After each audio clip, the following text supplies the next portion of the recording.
মহালয়া মানে দেবীপক্ষের সূচনা বা দুর্গোৎসবের সূচনা। রামচন্দ্র ত্রেতা যুগে ভগবান রামচন্দ্র সীতাকে উদ্ধারের আগে আমরা জানি দেবীর অকাল বোধন করেছিলেন শরৎকালে। তো যে কোনো শুভ কাজ করতে হলেই আমাদের হিন্দুদের পূর্বপুরুষদের তার আগে তর্পণ ইত্যাদি কাজ করতে হয়। তো রামচন্দ্র এই তিথিতে পূর্বপুরুষদের আশীর্বাদ পাওয়ার জন্য, তাদের শান্তিদানের কামনায় ওই দিন তর্পণ করেছিলেন। ওই দিন পিতৃপুরুষদের আত্মারা সব মর্তলোকে আসেন।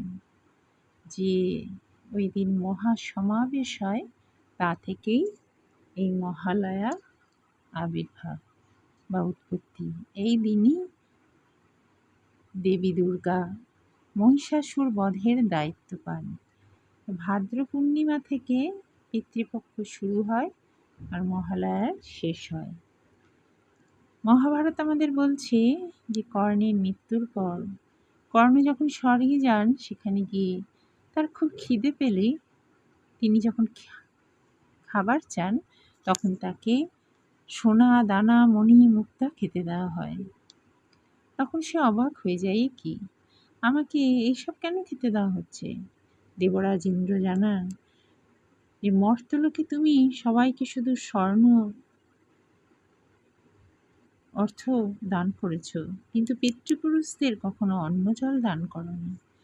কর্ণ জানায় যে আমি তো আমার পূর্বপুরুষের পরিচয়ই জানতাম না। কুরুক্ষেত্র যুদ্ধের আগে মাতা কুন্তির কাছ থেকে আমি আমার পরিচয় জানতে পারি, আর যুদ্ধে তো আমার মৃত্যুই হয়। তো সেই জন্য তাকে আবার সুযোগ দেবার জন্য মর্তে পাঠানো হয় 15 দিনের জন্য, এবং এই পিতৃপুরুষদের তিনি তর্পণ করেন। এই 15 দিন সময়কেই বলা হয় পিতৃপক্ষ। আশ্বিন শুক্লপক্ষকেই মাতৃপক্ষ বা দেবীপক্ষ বলে ধরা হয়। অর্থাৎ মহালয়ার দিনটি হচ্ছে পিতৃপক্ষের শেষ আর দেবীপক্ষের সূচনা।